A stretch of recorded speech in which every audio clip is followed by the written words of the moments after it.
Good morning, everyone, and welcome to the Olympic Region Clean Air Agency meeting for April 12th, 2023. I'm Jim Cooper, Chair. Let's go ahead and do a round of quick introductions for the record. We have quite an agenda today, so we'll make it quick. Let's go to Greg. Greg Brotherton, Vice Chair and Jefferson County Commissioner. Good to see everyone. Dave. Oh, you're muted. Dave Tobin, Pacific County Commissioner. Thanks for having me. All right. Randy. Randy Netherland, Mason County Commissioner. Joan. Joan Cathy, Tumwater City Council member. Great. And I think, is that all the board members? Okay, Jeff, can you introduce staff? Sure. So Jeff Johnston, Executive Director of ORCAA, also joined by Mike Schultz, Compliance Supervisor, Mark Gooden, Engineering Manager, Odell Hadley, Senior Air Monitoring Specialist, Dan Nelson, Communications Manager, Lynn Harding, Financial Services Manager, and Debbie Moody, Office Manager and Public Records Officer. And I believe we also have Rob Weiland, Air Quality Specialist too.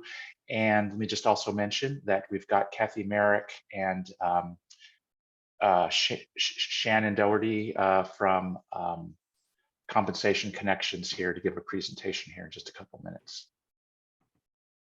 Thank you, Jeff. Jeff Myers and team. Jeff Myers, legal counsel from Law Lyman. I'm not sure if Mike is trying to log in or if that's a different Mike. That's Mike Schultz. Yeah. So I think I've got it for today. Okay. And I see, last but not least, board member Vasquez. Good morning, Robin Vasquez, Lacey City Council. Sorry, I butchered your last name for some reason. Okay, we have everyone then. Let's go ahead and ask for approval of the agenda. Move to approve. A second. A motion and a second. Any amendments? All in favor say aye. Aye. Aye. Aye. Opposed? Motion carries. Thank you. And that will take us to quickly before we do the finance report, I'll say hello to board member Jill Warney, who just joined us. Thank you. Good to see you. Good morning. Okay, Greg, give us a finance committee report. Sure. I'll keep it pretty brief as we've got lots to go over today. Basically, everything's healthy. 3/4 of the way through the fiscal year. General fund balance looks to end at 2.4 million as it did as it started. We're a little bit over the 75% revenue at about 83%, largely due to kind of extraordinary fines that again exceed our budget expectations. And we're a little below 75% in expenditures at 69%. Because of a delayed records clerk hire and some leasehold expenses that haven't happened yet, but there's gutters that need to happen, some siding that we'll get through hopefully this year. But a very, very healthy budget. We took a look at the proposed 2024 budget that will come before the whole board at the May meeting for hopeful action in June. And if you'll recall, we had talked previously and recommended adjusting the fees with the CPI of 6.3%.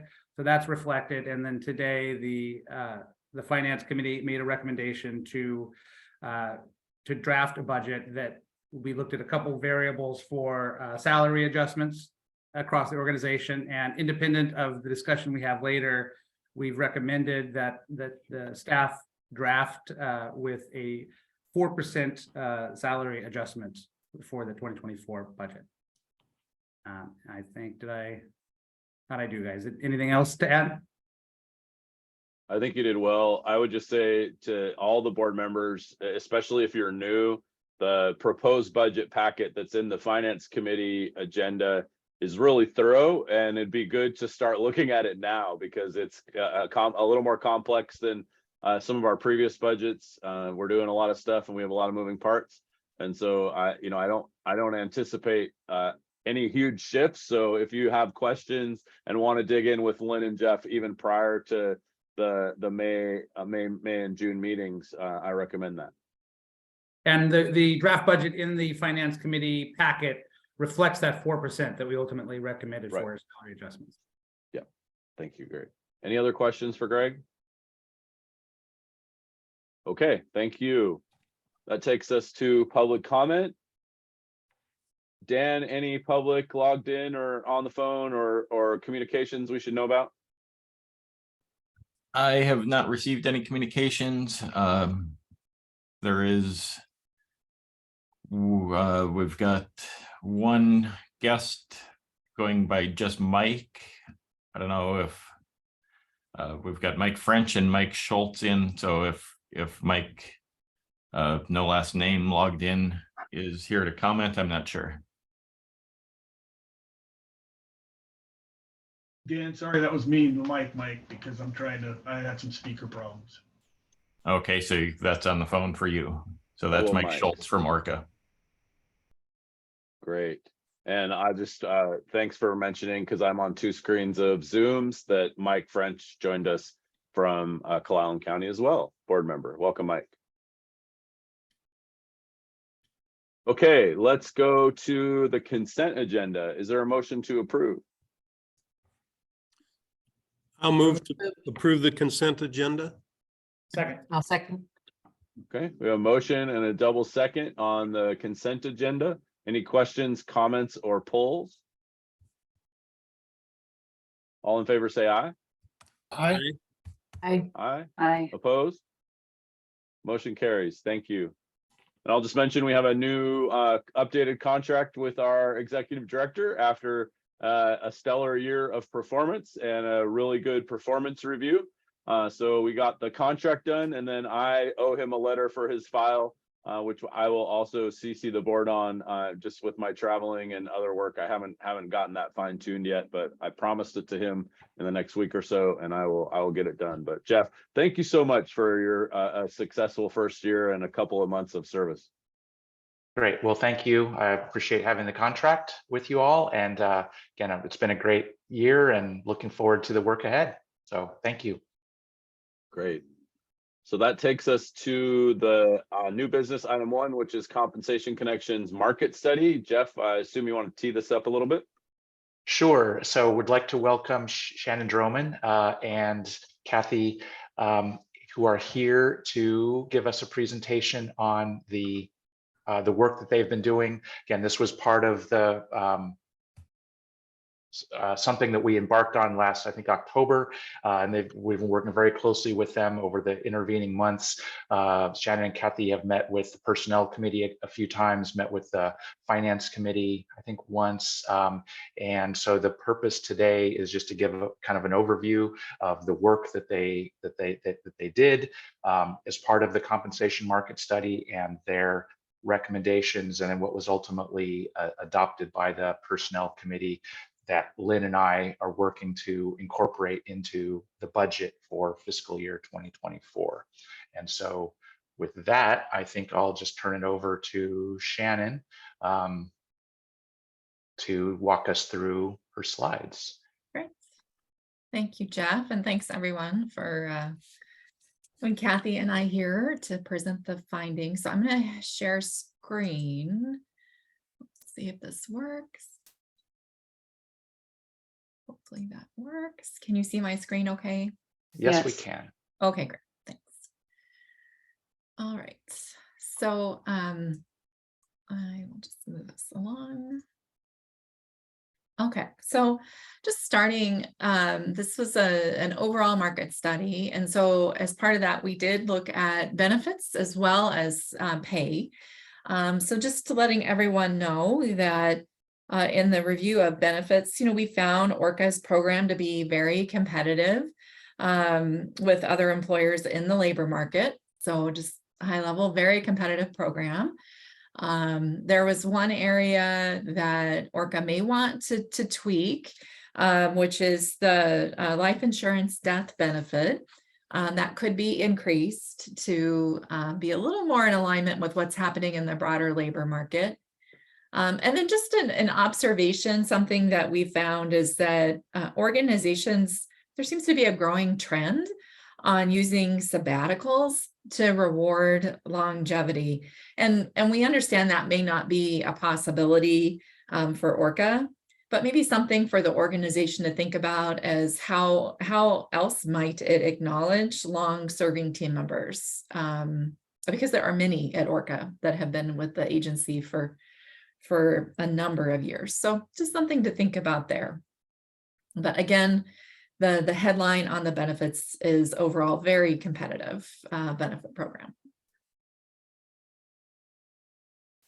All right, now turning into look at pay more directly. So when we conducted the market study, we utilized a variety of different data sources.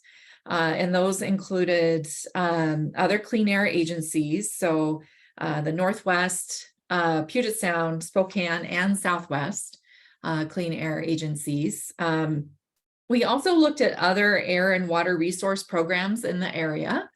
And we looked at other local government agencies, including Thurston County, which is right there in ORCAA's backyard. But also other types of government agencies. So thinking about kind of the broader labor market, not just the other clean air agencies. And when we did this research, we are really focusing on job content, thinking about ORCAA's jobs and what they do, and then researching that and comparing it to similar jobs, similar job content, similar qualifications. So not necessarily job title, but really focusing on what's the purpose of the job, what's it doing. And with this assortment of kind of data sources, we actually found an average of 5.4, so about 5 matches for every ORCAA job out in the greater labor market. Best practice in the compensation world is at least 3 matches. So we were able to exceed that. So just a couple of like a point here for folks is that we did what we refer to as aging. We aged the market data to be effective July 1, 2023. So with the beginning of the new fiscal year. This is because, different data sources have different effective dates. And so we sort of want to true it up and all kind of point it to one single point in time. And so we went with July 1 for that. And then when we did conduct this research, we looked at, okay, well, what are these jobs paying out in the market, collectively at the 25th percentile, the 50th percentile, and the 75th percentile. And I think my next slide kind of illustrates how ORCAA compares when we look at that information. So let's go there next. And feel free to stop me if you have any questions as we go along. So here again, we're just looking at ORCAA's jobs and kind of comparing that current, if you will, to the market. And so what we found is that, overall, looking at ORCAA's jobs, this isn't people, this is just the jobs, and looking at kind of the current pay ranges for ORCAA's jobs. ORCAA's about 8% above the market when we compare back to the 25th percentile. It was about 4% below when we compare it to the 50th percentile. So pretty close to the 50th percentile or the median of the market. And then about 10% below when compared to the 75th percentile. So right around the middle of the market is where it's, kind of that, where it has been most closely aligned.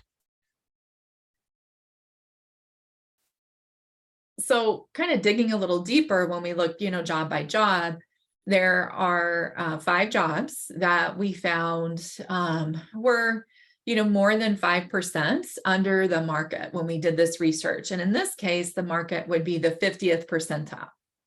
So, the air quality specialist 1 and 2, the compliance supervisor, financial services manager, and then the senior air monitoring specialist. And so we found those 5 jobs where the market really indicated we'd want to change the range for those jobs. So consider like adjusting their placement in the overall structure that ORCAA utilizes.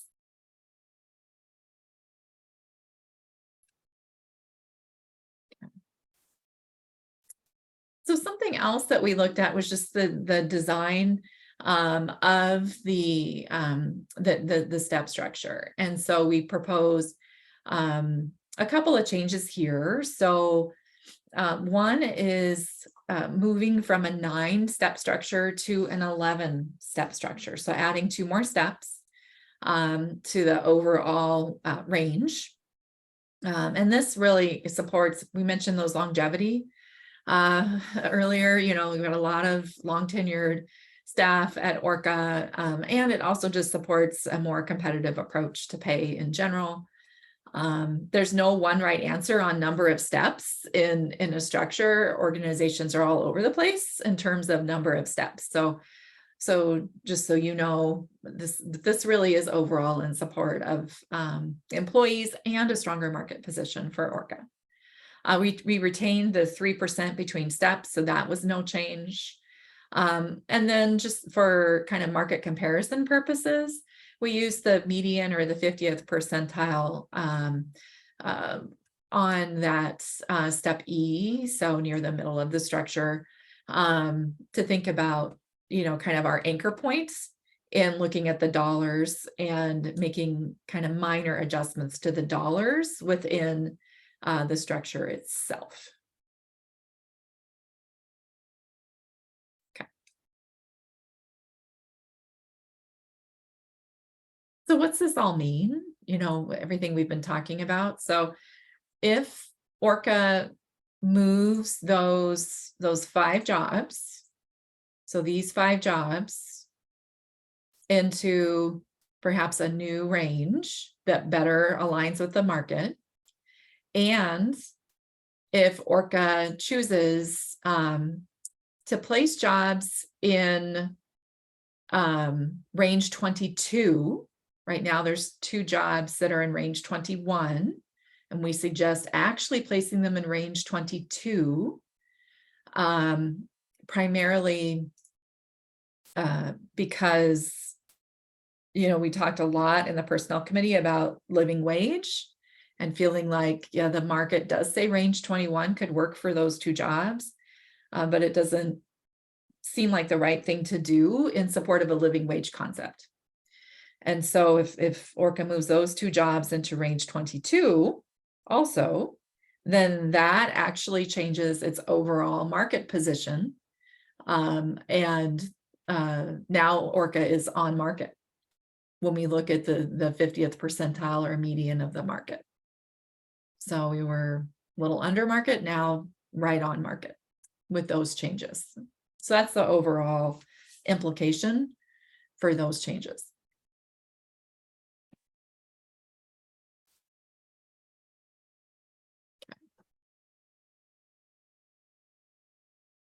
So now what about people? What about the employees?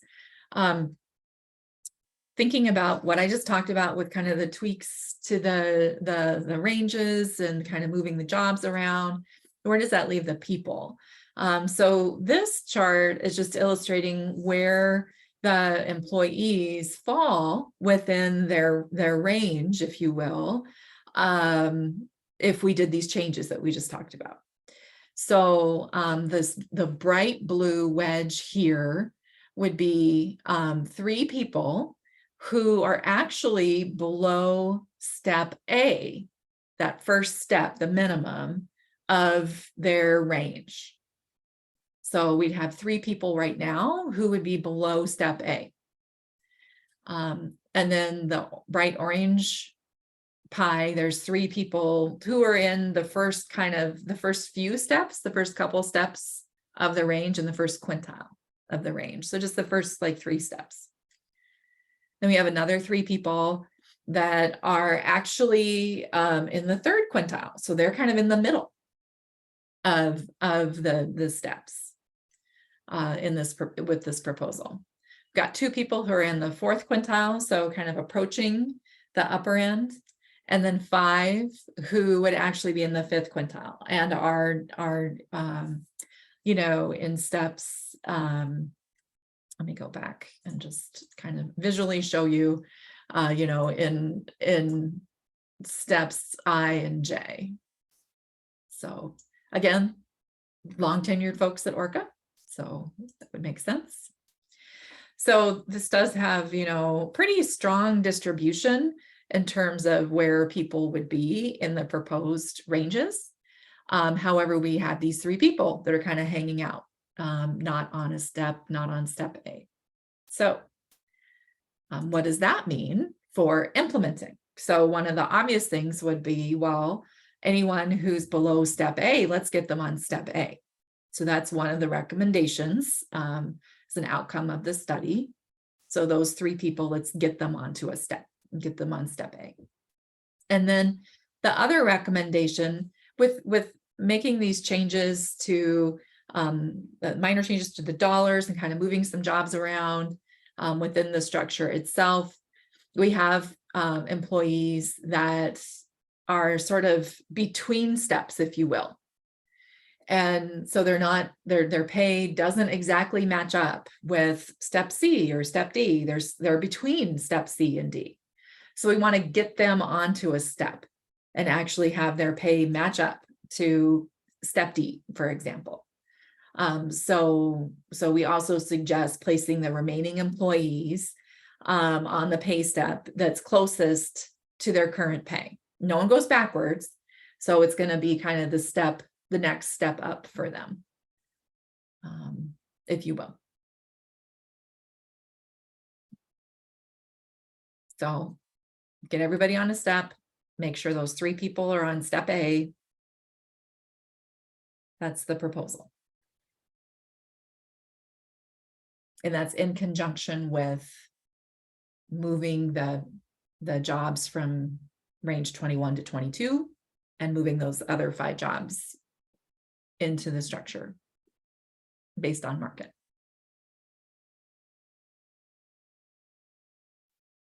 And then as Jeff said, that's what you and Lynn are working on from a fiscal standpoint, trying to model those changes.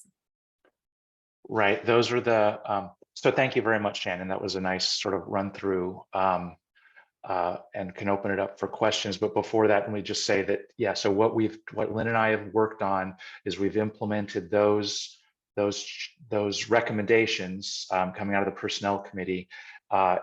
And so, yeah, into the budget that we discussed this morning with the Finance Committee.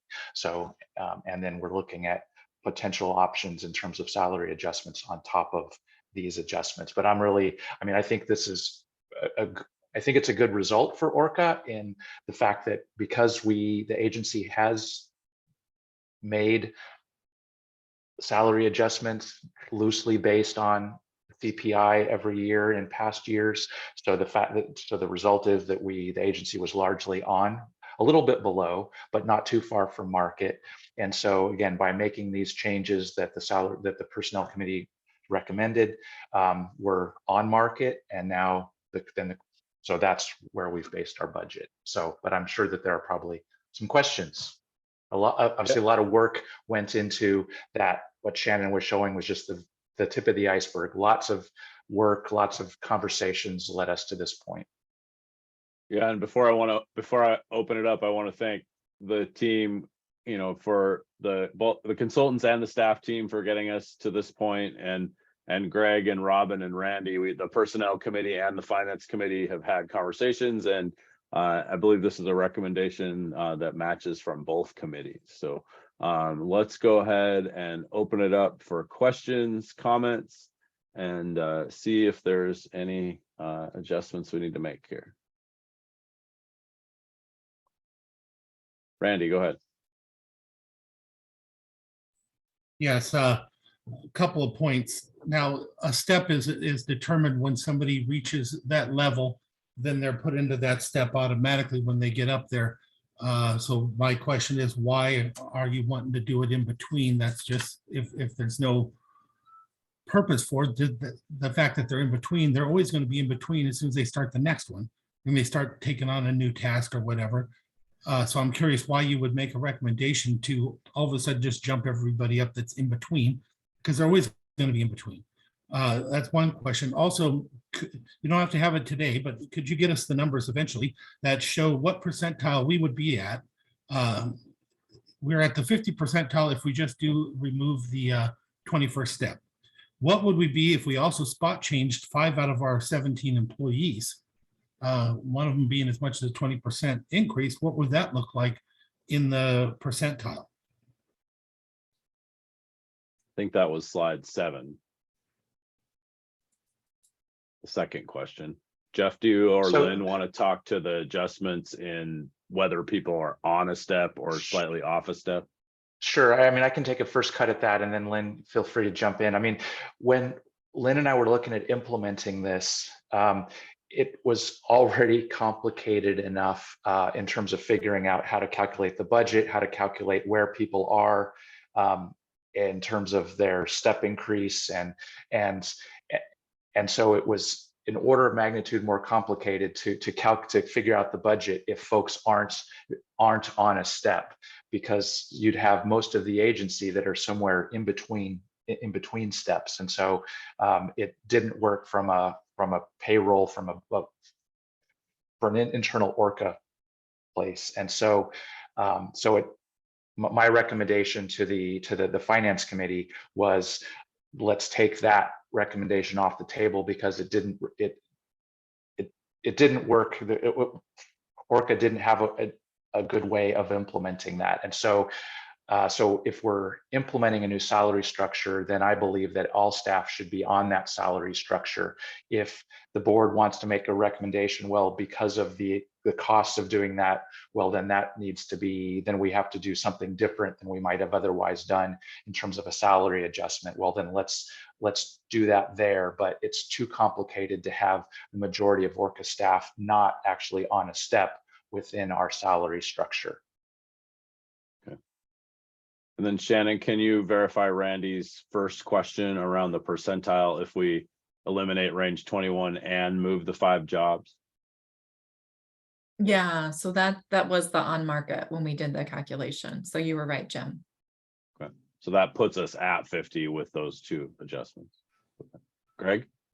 Yeah, I just wanted to, I guess, take some of the issue. Jeff I did ask about this and the complexities of accommodating those requests. So I'm sorry, Randy, but I did approve that simplification of the work they were doing to bring this back forward. And that was outside of the recommendation of the committee as well, anyway. So.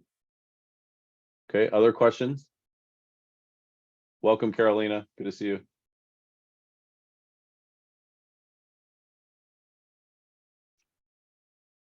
Okay, so if you have any further questions now, it's good to ask them, or you can definitely ask Jeff offline if you have them. As I understand it, this will be baked into the budget proposal. So there's not necessarily a need for action today unless you're asking for a different recommendation than the committee is given. So just give a few more seconds of space for everyone they'd like to chime in.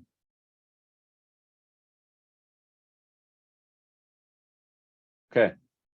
All right. I think we have at least no pushback at the moment to continue forward in having that in the final budget document. Great.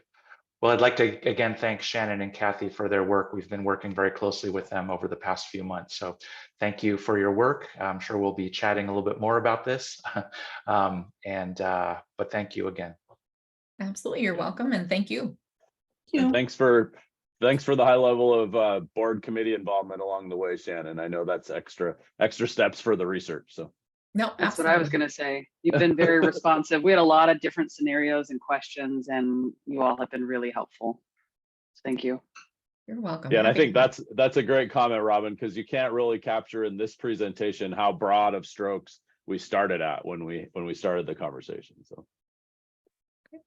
So I wanted to ask Jeff, are you looking at any of the recommended changes around the benefits, like life insurance or anything at this point, or is that a future benefit conversation? It's a future discussion. So I'm looking at that and certainly thinking about, because as Shannon mentioned, we do have a lot of long-term staff. And so, but of course, as a small agency, thinking about, not sure how we would implement sabbaticals or something along those lines. So, but certainly interested in thinking about this. And so board, if you have any suggestions or things that you do in your cities or counties or in the organizations you work with, I'm certainly open to ideas. But I appreciate Compensation Connections mentioning this as something that we should think about potentially, just ensuring that we're staying as a competitive employer, competitive place to work.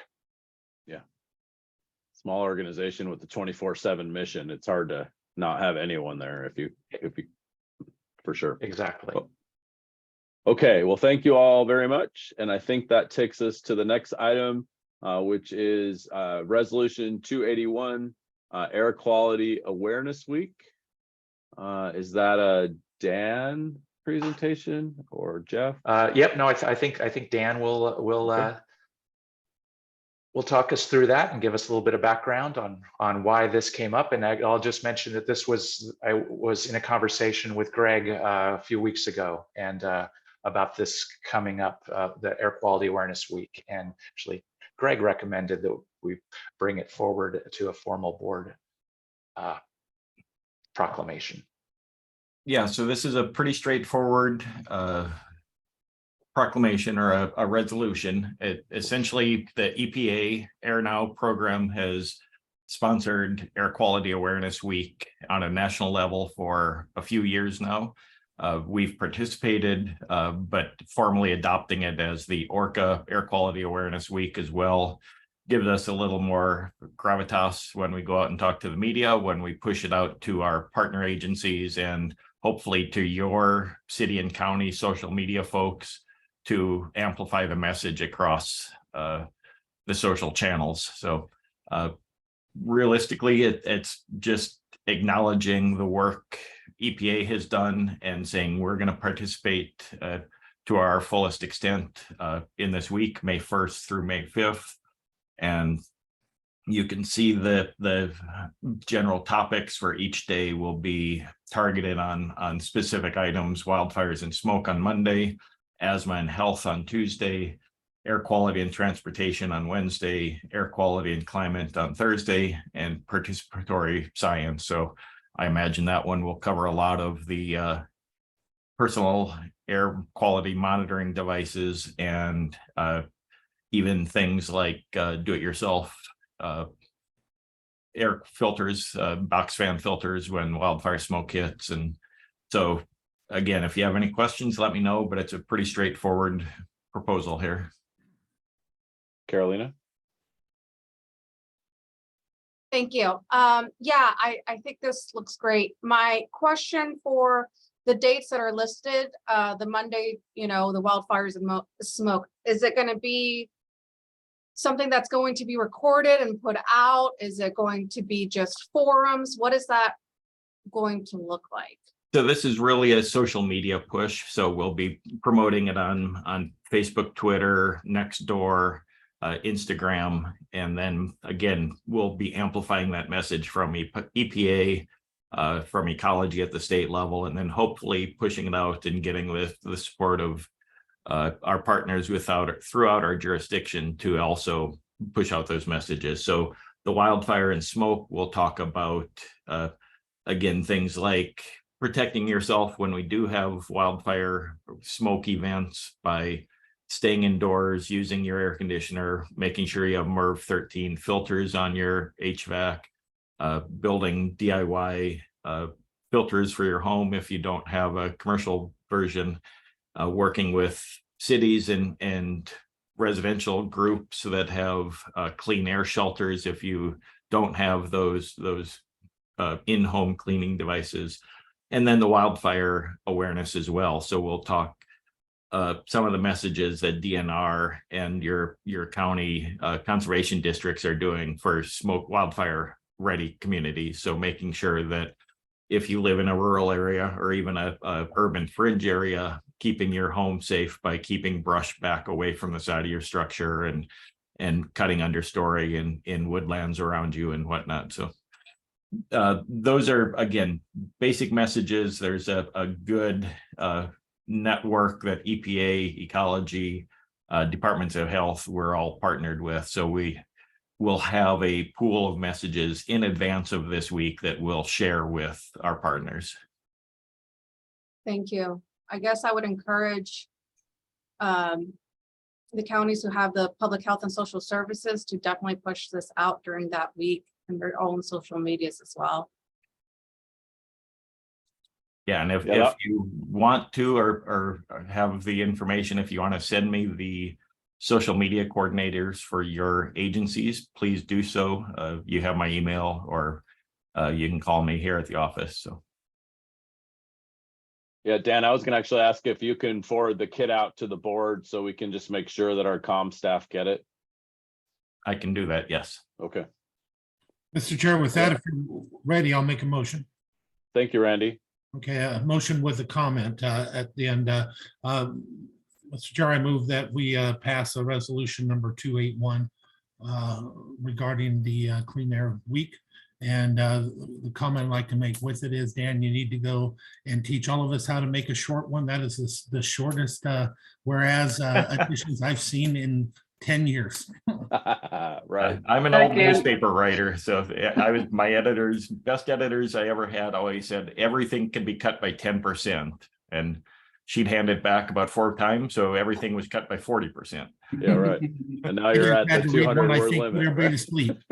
I just had to We read one, can I think, start very out quickly, too slow. long. Yeah, we can start out small, but then by the time the prosecutor gets done with it, it's Wow, I think it's the same in all of our benefit of a counties. small agency. Right. Okay, we have a motion. Is there a second? Second.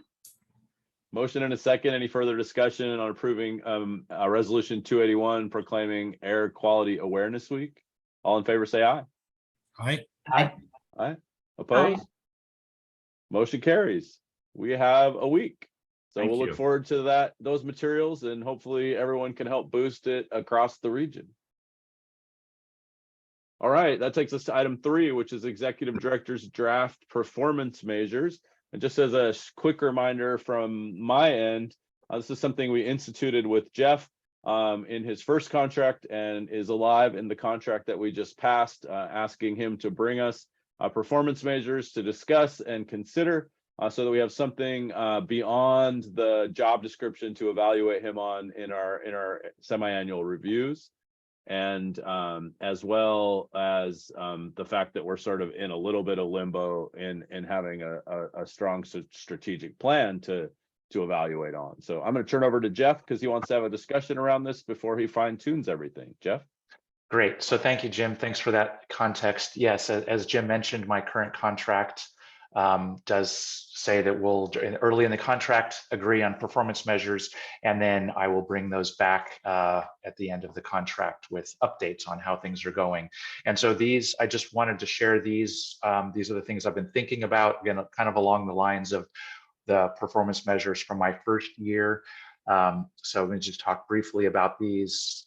So item 1, so the agency is, we've staff of 17. We've got about a quarter of our staff is eligible for retiring in the coming, or could be retiring in the coming years, in the next year, 2, 3. And so it's a lot of institutional knowledge potentially leaving. And so really important that the agency focus on that, on internal mentoring, training. How do we kind of get ready for all these transitions that we're going to have? So that's, I see, key. Also, then this was something that had originally on the performance measures for my first year, but just because of other priorities, we didn't get there. But updating ORCAA's strategic plan. ORCAA's last strategic plan was updated in 2018, and I think it would be good to revisit that with the board and staff, make sure that we're focused on the things that we need to be focused on. I believe that a good strategic plan helps guide the day-to-day work in terms of deciding on priorities and where are we putting our focus, our resources. And so I would like to have an updated strategic plan, but I also know that's going to be a lot of time and effort to put that together, because I'm not interested in just developing a plan that sits on a shelf. I really want to have a meaningful plan that guides the day-to-day work, and that actually ties into number 4 here, the performance management culture. And again, this is something that was part of one of the performance measures during my first year, is implementing and developing a process, making it part of the agency culture around annual evaluations and conversations between staff and managers about the work to come, about the work that folks are doing. How does that tie into the strategic plan? So I really see actually 1, 2, and 4 are really tightly linked. And I see, in the next couple of years, really, it's important to move these forward.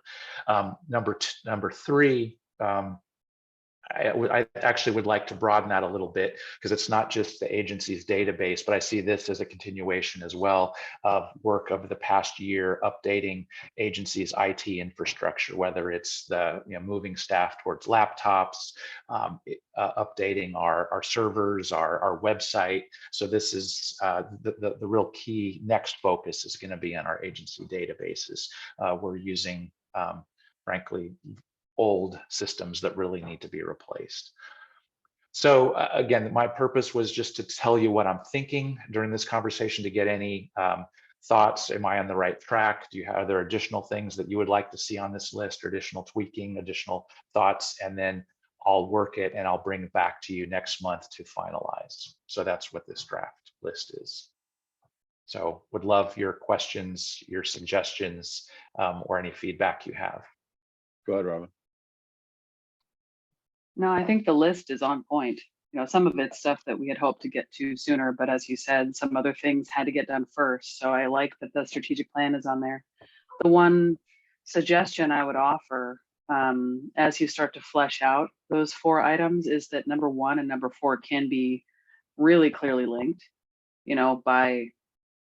as you're leaning into a performance management culture with the staff of ORCAA, having it be one of their expectations to develop some of the succession planning for their own positions. Exactly. Like this is an assignment, like tell me what you do, tell me the relationships that you have, so that if you win the lottery tomorrow, or if you retire in 2 years, as is the plan, we're going to be able to rebuild what you have done here over the last 20 years. Yes, making sure that we have those desk manuals, that other information that we need. Absolutely. Good connection. Other comments or ideas? I agree with all the 4 points are great. I think it's a great starting point.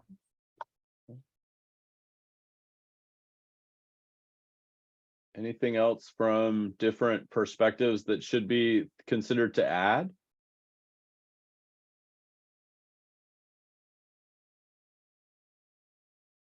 I'll just add that we had some internal discussion about some of the things. And again, obviously the agency is going to be doing a lot of other things that support this, updating the rules, updating other things, but those in my mind didn't rise to the level of my performance measures, but there's certainly things that the agency is going to have to do to continue to be successful. Yeah, so the day-to-day work plan is also part of the overall, performance, if you will, but right. Not the strategic level for now. That makes sense. Okay. Any other comments? Randy, you're smiling. You got anything? Not on that. Was just thinking about a funny story about one of our panelists here that came up. I'll explain it at the end because it is a good compliment. Right on. Okay.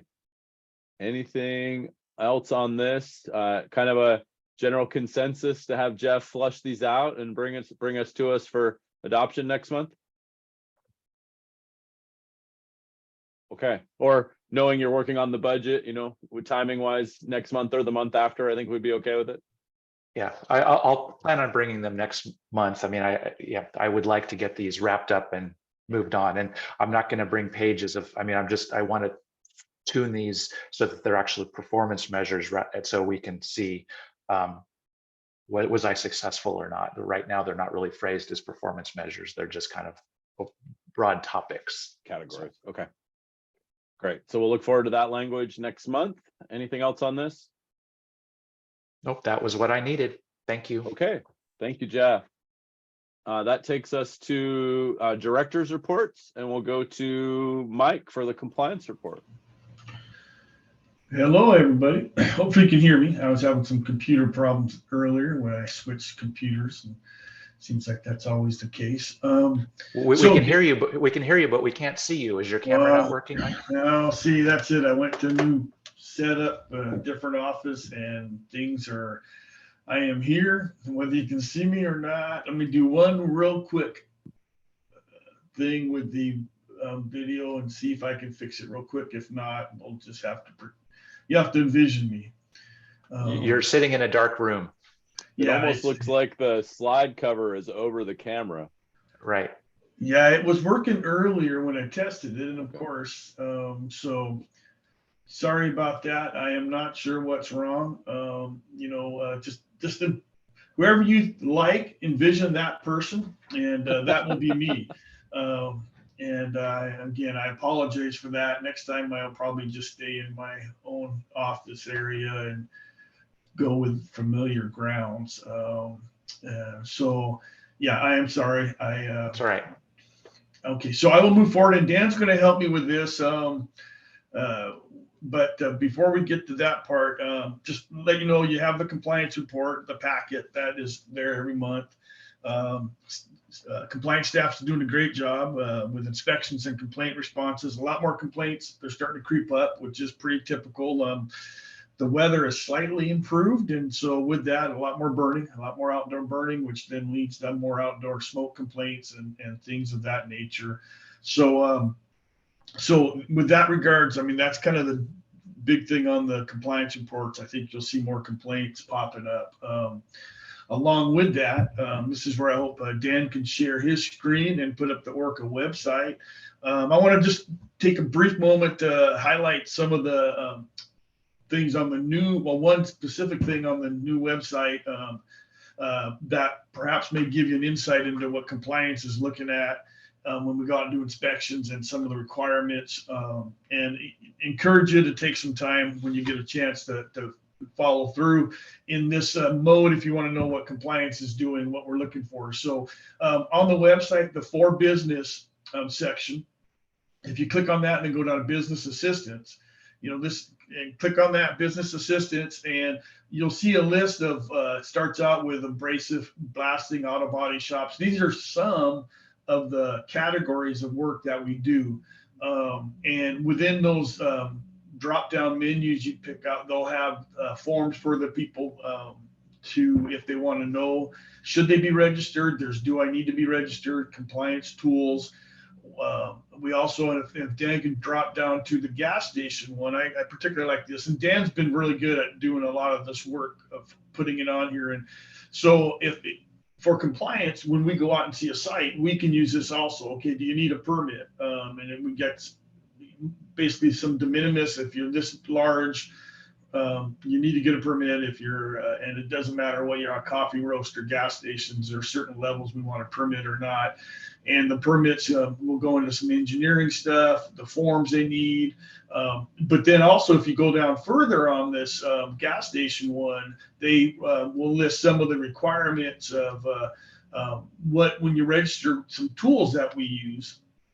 And if Dan could click on the self-inspection guide, this will give the facility an idea when that pops up as to what we will look for when we're out there, and it also gives them a chance to look at, okay, here's what ORCAA, how we determine what we're doing. The self-inspection guide, I was hoping it would pop up a picture of, it has the nozzles. I don't see it popping up there. Yeah, sorry, my system is set up to open up PDFs in Acrobat, so it doesn't open up in the browser. So. Oh, okay. Well, again, I encourage you guys all to go to those when you want to know what compliance does with our 3+ inspectors, 4 inspectors. So as you go through there you go.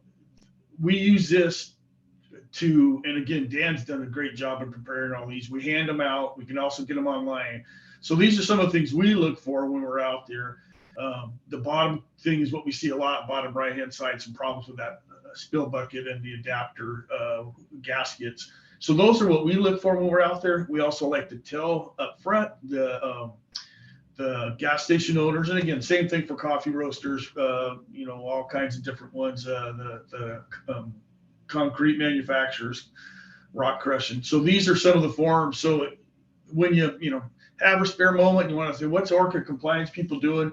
This type of stuff will really kind of give you an insight. It's not everything, but it helps with the registration part of the business part. If Dan could click back to the, I want to get to the gas station maps. I think it's very nice setup there. It'll list all the gas stations that we inspect, and now you can see why we're so busy. And this is just one type of industry, but all these we inspect. And if you click on, Dan, anyone down like in Hoquiam, a bigger one, if you can think of, like the one on the top, Aberdeen, Hoquiam, because I want to show real quickly the, it'll actually show the facility what tests they need to do.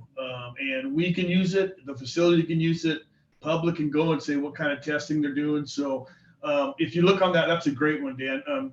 Max, okay, that one works too. If you go halfway down the list, it says the back pressure test, it's not required, but drain test, torque test with a Y, pressure test, TP. No, those all mean stuff to us. Those are type of carb tests that they have to do when we review the testing. Basically, it's going to make sure the connections are all tight and we're not, you know, vapors of benzene and whatnot are not getting up into the environment. So again, you know, you can go pretty deep into some of these industries and see what we have on there. Of course, we do lots more than it's on there. Dan, that's good. That's kind of, I just want to keep it brief.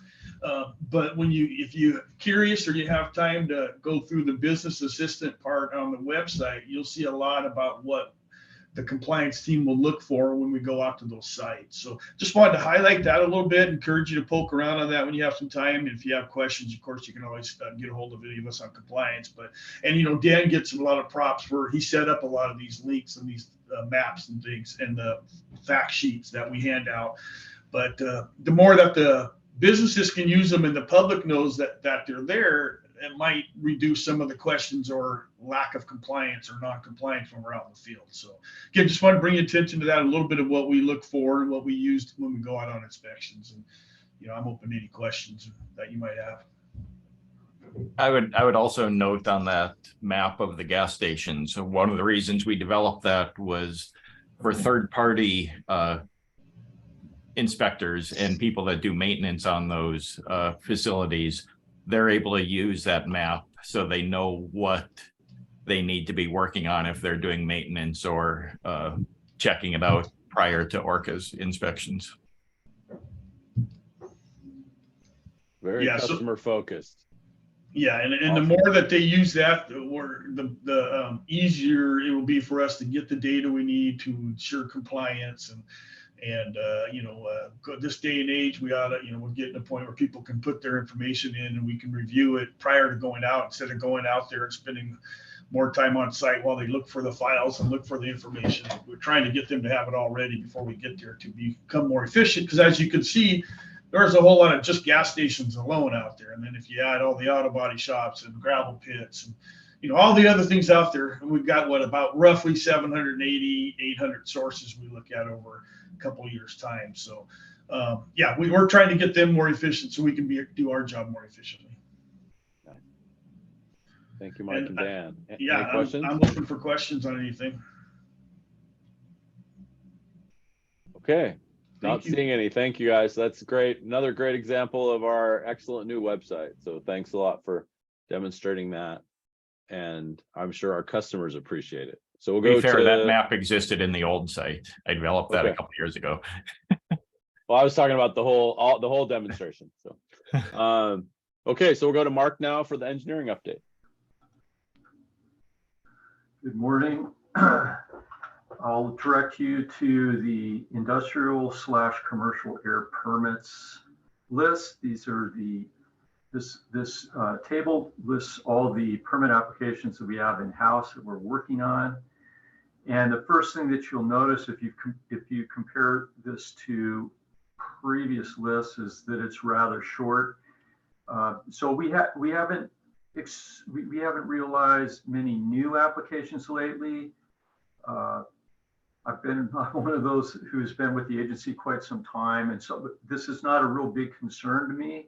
because our workload really fluctuates, and it can fluctuate based on end of the tax year, weather patterns that slow down construction activities, and many other things too. So our workload for permitting, that is specifically the new construction permits, is rather cyclical. And right now there are not many notice of construction air permit applications in-house.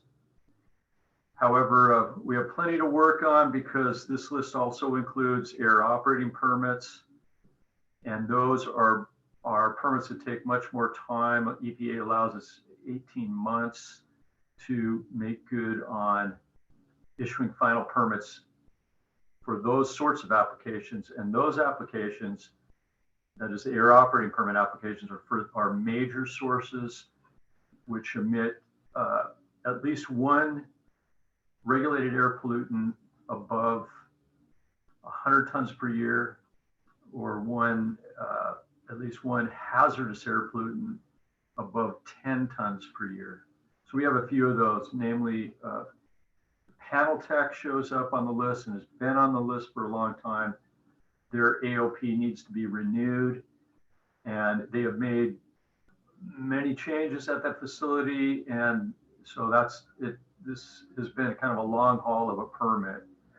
Another one that's showing up here would be Inter4 Port Angeles. This is a brand new lumber mill located in Port Angeles. They went, just to distinguish between these permits, Inter4 Port Angeles, and this is on page 2, went through us and got approval through the notice of construction process to establish their facility, and has gone through us to modify their facility. Now they are big enough with all the modifications to trigger this requirement to get this air operating permit. So Inter4 Port Angeles, they have an application in, and let's see, this one's being handled by Lauren from our group, and it's in process. And the next step will be to go through the public notice and comment period. Anyways, I don't have any particular cases to highlight you this month. Just to let you know that the list is short, but we do have plenty of things to do here. So with that, if you see any of these that are in your jurisdiction, or any that pique your interest, we've got answers. So please ask. Questions for Mark? Mark, I'm just curious if we're making progress with Crown Cork and Seal. We are making progress, and I can't be specific on that because I don't know. I'd have to consult Jennifer DeMay, who's the assigned engineer for that case. I know that just that it's moving in the right direction is what I'm looking for. It's moving in the right direction. They're stack testing, though. That is a very, very complicated case, and it's exacerbated by the fact that they're basically surrounded by residential and commercial areas.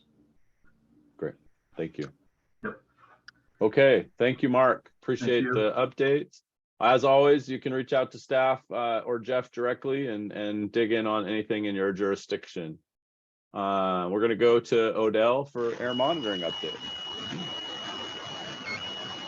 Is that you, Odell?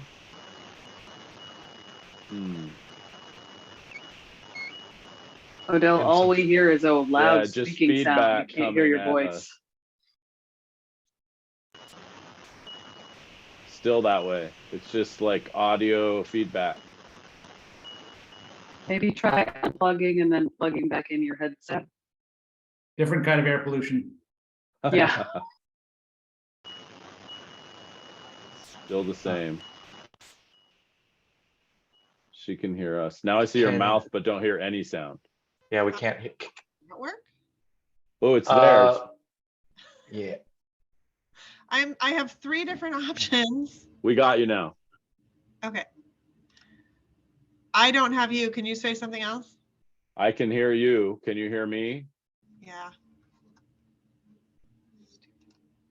Can't hear me. I can. I just had to turn you up. I'm Oh, okay, sorry. cool. There's, Perfect. I can just turn have up my so many speaker, then different you can hear it through the wall. Nice. I We have got you so now. many different options that I have to go in and choose which microphone and which speaker system to use. And yeah, my apologies. Okay, so I'm gonna share my screen. This one.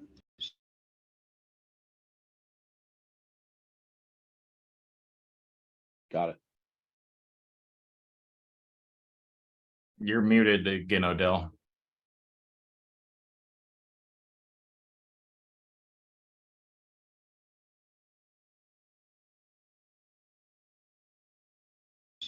Okay, apparently it doesn't want to let me talk and share my screen. So let me So try. I'll share. Thank you. Do you have the one that Debbie made for the packet, Dan? I have the PDF from the board packet. Okay, thank you. That's perfect. Okay, so Jeff asked me to kind of give some of you a refresher and some of you a lesson on how we measure aerosols and what they are, and basically what I'm talking about when I talk about our air quality. So I have tried to make this as straightforward and simple as possible, and I will go through these slides as quickly but as clearly as I can. So if you have any questions, please feel free to interrupt me at the moment that you have them, just so that I can address them as I'm talking. I think that is more helpful. So first of all, most of what we measure here in Washington State is PM 2.5. That stands for particulate matter of particles in the air that are 2.5 micrometers. That's a millionth of a meter or less. And you can see the little picture on the side to kind of give you an idea of how big that is. So that's a grain of hair. The blue dots are PM10, which was our old standard for particulate matter. And then the red dots are how they fit into the PM10. That's our new PM 2.5, that or smaller. And for those of you that were around for the ultrafine study, and when the public was concerned about ultrafines, those are particles that are smaller than 0.1 micrometers or 100 nanometers. So why are we measuring this? It's really to look at where we are with respect to the National Ambient Air Quality Standards. There are two standards for PM 2.5. The annual average of PM 2.5 at a site cannot exceed 12 micrograms per meter cubed, and that is also the division line between what we consider good. So anything under 12 micrograms per meter cubed is considered good air quality, and then from 12 to 35 is considered moderate. This is currently under review, and I've mentioned this before, it may change and go down to 10. Wait, so data, what are we using the data for? The data are used, as I said, to evaluate for the NAAQS. We also use this data to provide current air quality conditions to the public so that they can take action right away to protect their health. And then sometimes we use that to determine if we need to issue a regional burn ban if the air quality is getting too bad and we know that it's because of smoke from fires, residential or home heating. We have one permanent PM 2.5 air monitoring station in each of ORCAA's 6 counties. We locate them in populated areas so that we can assess what the majority of the population is being exposed to, but we also try not to be too close to any one air pollution source. We don't want it to be impacted by one chimney or one source, like a commercial source.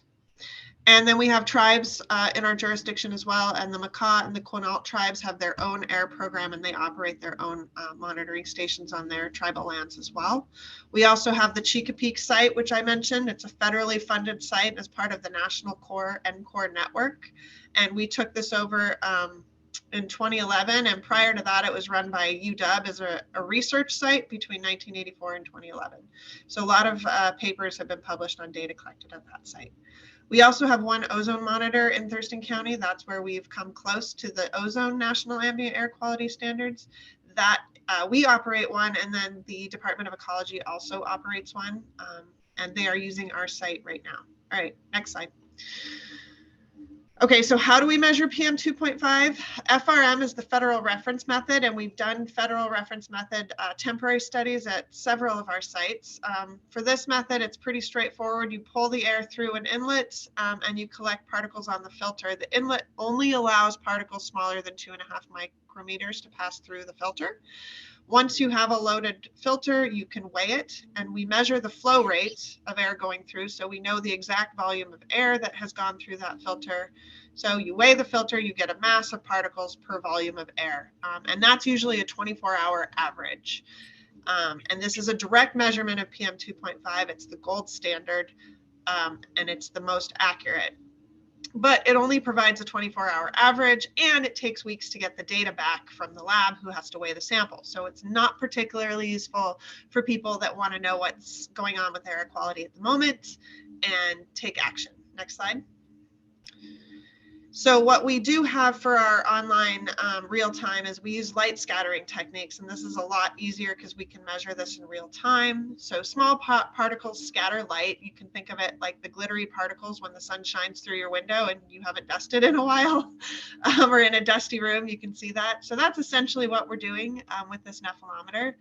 It detects and then converts the light scatter signal to an estimated PM 2.5. So the light, there's a light source you can see on the side, the particles come into the chamber, the light bounces off that particle and down into that detector at the bottom. If there is no particle, then no light gets through to that detector, and it's zero or perfectly clean air. The cons for this is not a direct measurement, and different particle types cause different scattering signals, and there's higher uncertainties. The pros outweigh the cons, I think. It provides high resolution real-time data, relatively affordable, easy maintenance, and quality control procedures. And they provide the hourly data in real time. Next slide. So when we compare the light scatter method to the federal reference method, overall for the 24-hour averages, you can see that the correlation between the two are quite good, and the conversions are also quite good, with a 2% discrepancy off of the slope and an R-squared of 0.98, which is really excellent. R-squared of 1 is a perfect, basically you're measuring exactly the same thing. So we're really happy with that, even though there are uncertainties in the light scatter. And this gives us confidence that the data that we're reporting are valid and useful to the public. Next slide. So really quickly, I want to talk about sensors, because we are going in that direction and more of the public are installing these purple air sensors. And so how do those work versus the nephelometer? So they're very similar. So I've got the same diagram as before. The difference is the purple air sensor is outside and it does not dry the air. So when we have the nephelometer, we have the air coming into the nephelometer is heated to reduce the relative humidity, because the size of a particle is very sensitive to the amount of moisture in the air, and the size of the particle will increase its ability to scatter. So if you don't reduce all the particles, you're going to get a higher mass on a really humid day, even though it's the exact same pollutant out there. So we want to make sure we're comparing apples to apples, and that's why we heat that airstream. The purple air doesn't do that, and so it may respond more strongly in humid environments, and we know that we have that. The other problem is we can't verify data accuracy with the purple air. There's no way to span check or zero those at the moment. We are working on it. The way they get around this is to use two sensors, and then when those two sensors are in agreement, then we think this is good data. If one or both are way off, then we don't use that data. And then these data need to be corrected. We know that they over predict, and so a lot of different agencies have created correction algorithms for the purple airs, and you can apply those right on the website. And but it's still not quite as user-friendly for the public, and there is a potential for that data to be misrepresented or misunderstood. Next slide. So how do the purple airs compare to the nephelometers? So I've shown on here, or there's a purple air sensor, but then there's also a sensor. The sensor eye is similar to the purple air, but it's being developed by the Department of Ecology to go downstream or in the house of the nephelometer so that that airstream can be heated. And so you can see the difference there. The yellow dots are the indoor sensor with the heated airstream, and that R squared with the nephelometer is 0.99. It looks like we need to work on the conversion. It's a little bit higher as far as it's 18% higher than the NEF, but that could just be still fine tuning the conversion. And then the purple air looks great, but its R squared is 0.9. And so you can see there's a lot more scatter there between the data. Okay, I think that might be it. Now we move into, are there any questions on how we measure or any, I know that was a lot. I threw a lot of science at you guys all at once. So hopefully that was understandable. And if you have any questions, let me know. Go ahead, Robin. On the previous slide, Odell, where it shows the comparison of the nephelometer versus the purple air sensor. So the nephelometer is the yellow dots, and you can see it's not a perfect. Oh, no. So, and I apologize for this. I have been using scatter plots so long. So the nephelometer is on the x-axis. So when the nephelometer, say, is reading 20, the same dot for the same hour would be the purple dot for the sensor PM 2.5. So the yellow dots are the indoor sensor that Ecology is developing compared to the nephelometer. And they look like they're measuring exactly the same thing. And the purple dots are a comparison to the nephelometer. So, so the dots are the difference? Yeah, well, the dots are what they're measuring at the same time. So what you want is for a one-to-one line. So for example, if you look at the yellow dot where the nephelometer says 40 micrograms on the x-axis, and then you go up and you look at this yellow dot up here, the indoor sensor is reading 50 micrograms for that exact same hour. So that's how that works. It's a dot that compares what one is reading at the same time as what the other one is reading. Does that make sense? So only kind of. There's several levels of statistics built into this visualization that you have to like step up. I know, and onto. I apologize. I always think it's more intuitive than it is, and I need to get better. But yeah, so when you see like a perfect line like that where all the dots are on one line, that's a really good, strong correlation between the two. It shows that they're measuring the same thing. But the purple dots are so scattered, so like it means that it's a lot harder to develop a correlation between the two, because sometimes it's higher and sometimes it's lower than what the nephelometer is reading. And that's why the R squared number is not as good. Yes, exactly. So the indoor sensor, even though there's a bigger distance between the readings, it's predictable. It's 18%-ish at a 99% accuracy when we assume 18% difference. But the purple air is less predictable, but the readings are closer together. Yes, you got it. Okay. It is less precise and more accurate. Thanks for walking me through that. No, I'm glad you asked. Thanks for asking. I could explain that. And so I think with the indoor sensor, because it's under development, this high correlation is really encouraging, because now all we really have to do is work on our conversion factor and figure out where there's an error there. Okay, that's helpful. Thanks. Sure. Okay. So now I'm just going to jump right into my normal, now that you know what we're measuring and what I'm talking about, I'm going to just jump right into the normal report. So we're here in March, and at most of our sites, we got 100% data. Everything was good. You can see Port Angeles had one day that got real close to the border of moderate and good, but basically it was all good. Port Townsend, we had a pump malfunction and lost a couple of days of data there. Then in Raymond, do I have one? Oh, Shelton, we had a data logger license key failed after the power outage, so lost a day or two there until we could get that sorted out. And as you can see, we still don't have data in Raymond, which has been one of those situations where we're trying to solve the problem, and every week we think we have a new solution. Just hold on, we're gonna get it working. I did talk to Ecology today, and there is a brand new data logger they're going to loan us until we can purchase our own. So we will have a whole new setup, and I'm hoping to pick that up this afternoon and go out tomorrow afternoon to install that. So fingers, now of course it's already April 12th, so fingers crossed that I will have half a month of good data from Raymond for you on our next report, but I'm not going to promise that just yet. I'm just fingers crossed. All right. Is ours on order?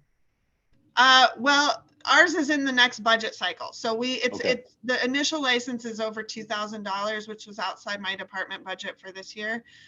So if we can get a loaner, Ecology's already paid for a license and it's just sitting on their shelves. So they can loan it to us, but they can't renew that license. So hopefully we can get our own license before that one. I think we will be. I'm not too worried about that. I think Brandon told me we could probably have it until August or September. So if we have July as our new budget cycle, I should be able to get the new one on order. Great. Okay. The Grays Harbor saturation study for March, you can see here, just point out, it looks like we had a fire or something going on up in the Quinault around Lake Quinault. There's the blue, that was the high points for that. But other than that, most of the sites kind of follow the same trends. The black line and the black dashed line are the purple air and the nephelometer that we have at Harbor High School.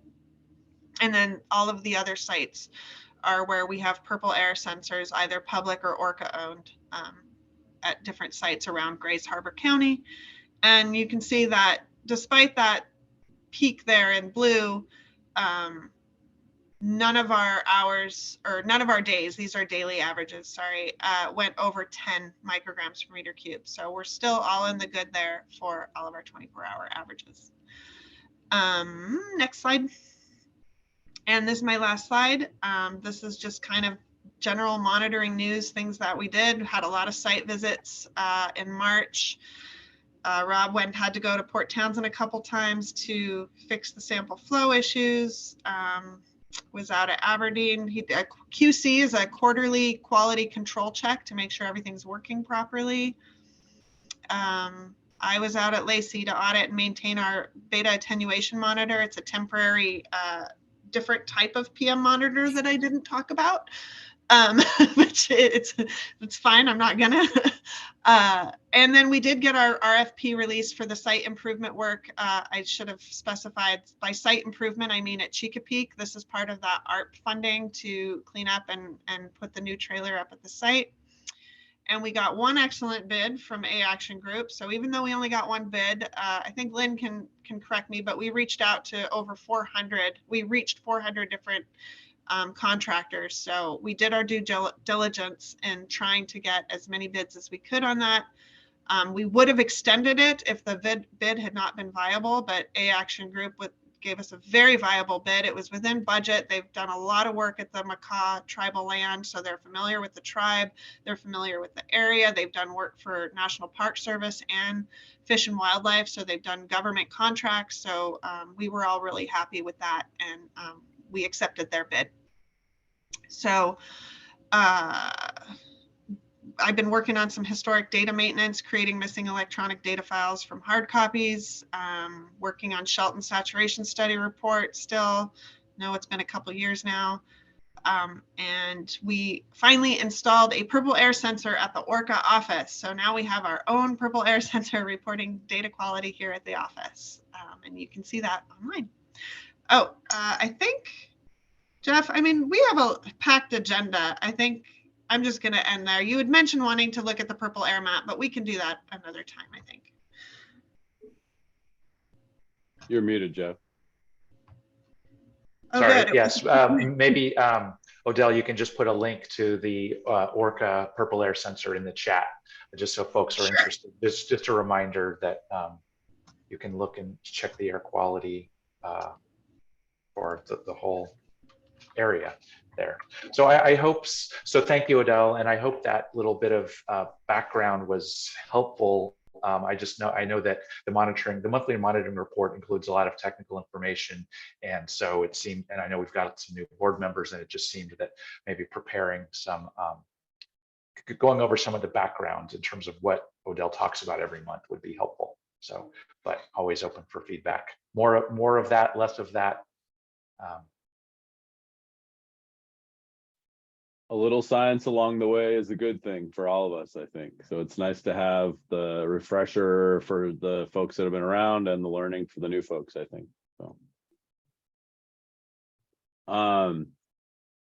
So I actually was just wondering, Odell, with all the use of purple air monitors, is there any kind of bulk purchasing options for those? Like, could ORCAA help bring the price down for our constituents through some sort of commercial ordering from our end? They used to have a deal where you got a little bit off if you purchased 4 at a time, but it wasn't remarkably awesome. I mean, they're still pretty close to one of the lowest cost sensors on the market. Okay. There was one that was like $70, but it wasn't very good.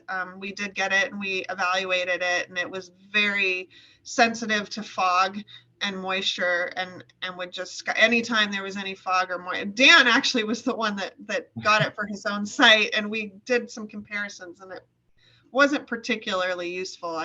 Dan might want to say more about that since it was his, but I wasn't Best thing super about impressed. it is it has a built-in solar panel, but yeah, it records a lot of particulates on foggy days.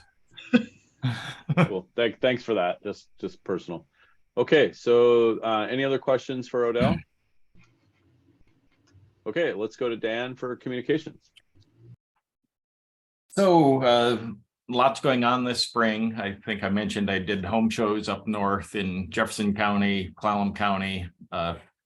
One interesting note for some of you board members that have been around for a while, you may remember a former ORCAA board member, Mike Doherty, up at Clallam County. He stopped by and said hi and praised ORCAA staff and called out Mark Gooden especially as doing a great job. He appreciates the work he's done on McKinley and other work up in his jurisdiction. So Mike is still thinking about us here at ORCAA and is doing good work in his own community. So I thought I'd pass on Mike's greetings and best wishes.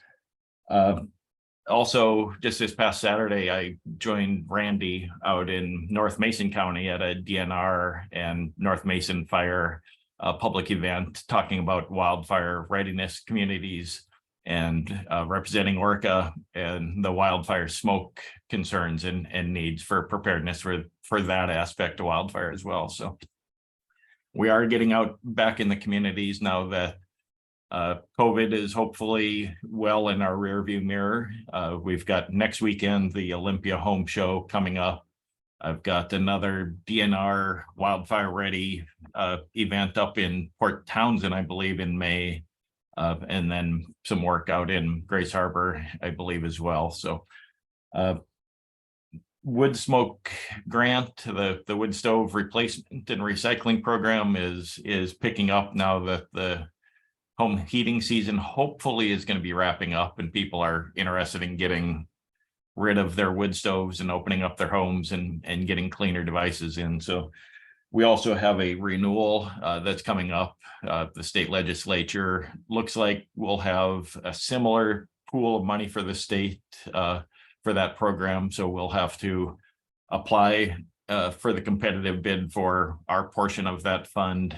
We don't have no idea what the guidelines and criteria will be yet. So we always hope we'll get that done early in the fiscal year, but most likely we'll be going through the grant process through the summer and relaunch the wood smoke reduction / wood stove replacement program late summer, early fall again in the next fiscal year. So as Mike said, our outdoor burning program, we're seeing that ramp up. We do have a good online permit system still that rolled over well into our new website, and we'll be able to get compliance tuned in more directly to those permits so they have immediate access anytime a new permit comes in.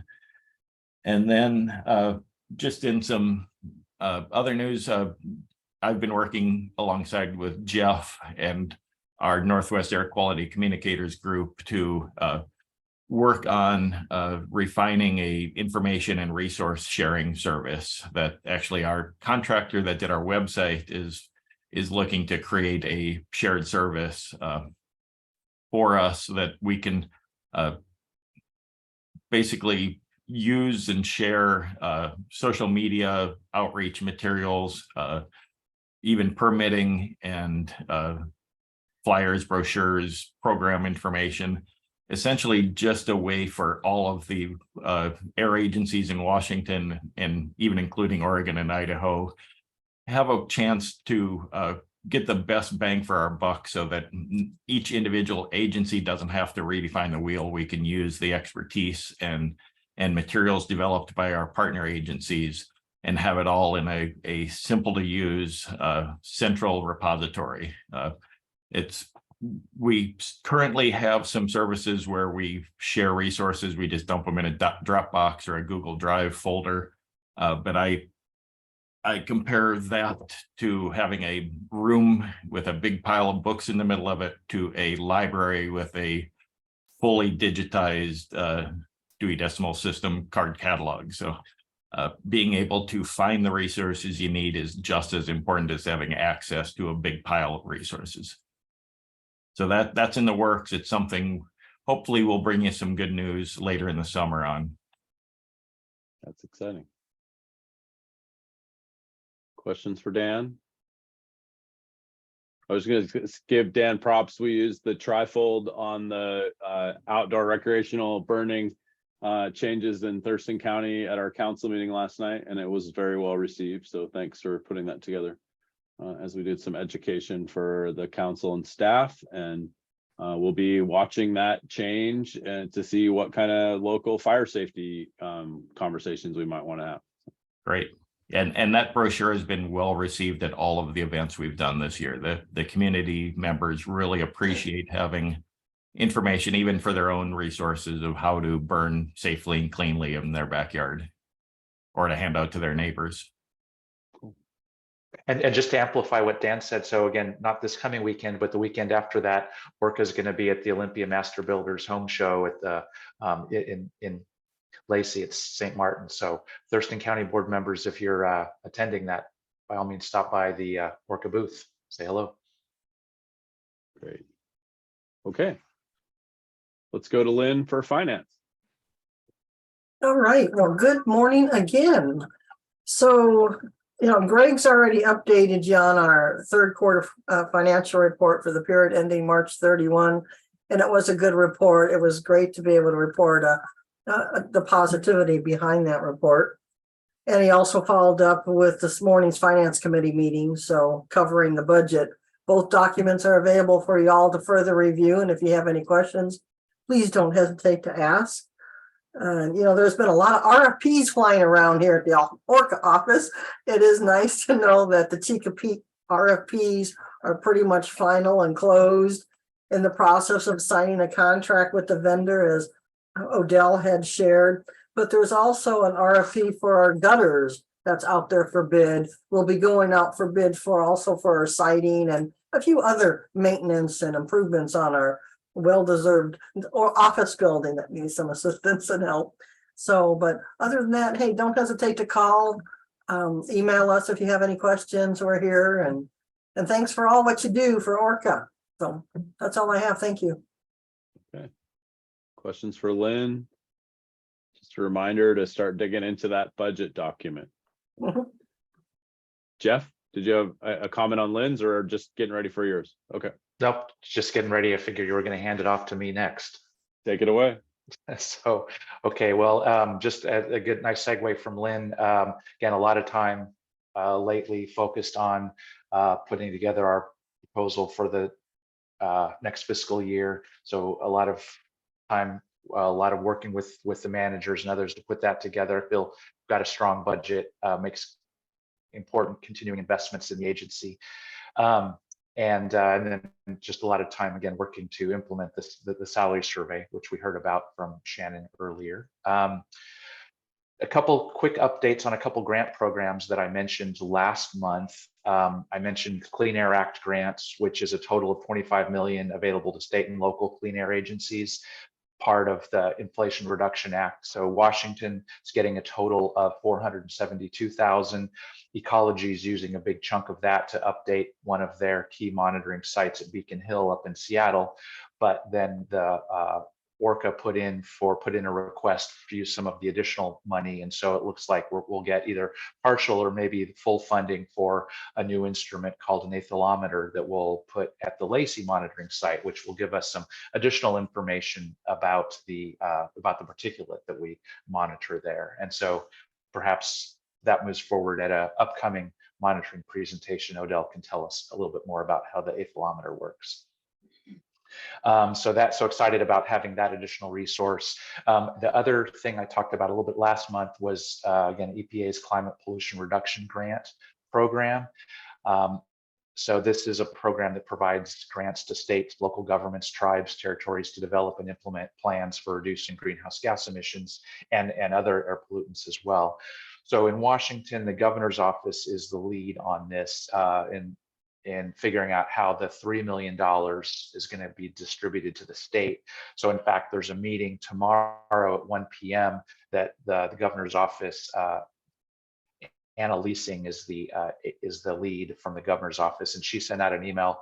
Sounded like it went, she said, to as many cities, counties, air quality districts, and transit agencies as possible. So some of you might have seen mention of that, or that might have made it to you. I did, because I'm aware of work going on both here in Thurston County and through conversations with Greg and some folks up in Jefferson County, made sure that they're aware of the meeting. But we'll know more about how that process, about that grant program. Again, I don't see a direct role for ORCAA in that, other than just kind of making sure that the connections are happening between EPA and the local jurisdictions who are doing the climate work. So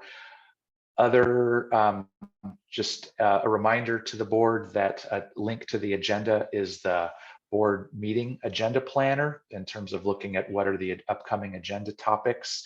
And a reminder that as we talked about last month, the June meeting is going to be an in-person meeting here in the ORCAA office. So we'll have the June meeting, we'll conduct the public hearing on our fiscal year 2024 budget. And then after the meeting, we're planning on some sort of lunch or celebration, and celebrating the fact that we own our building now as of last payment last December.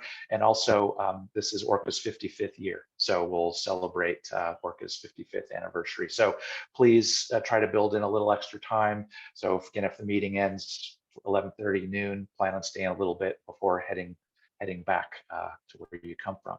So I think that's it for me, unless there are any questions about what's going on at ORCAA.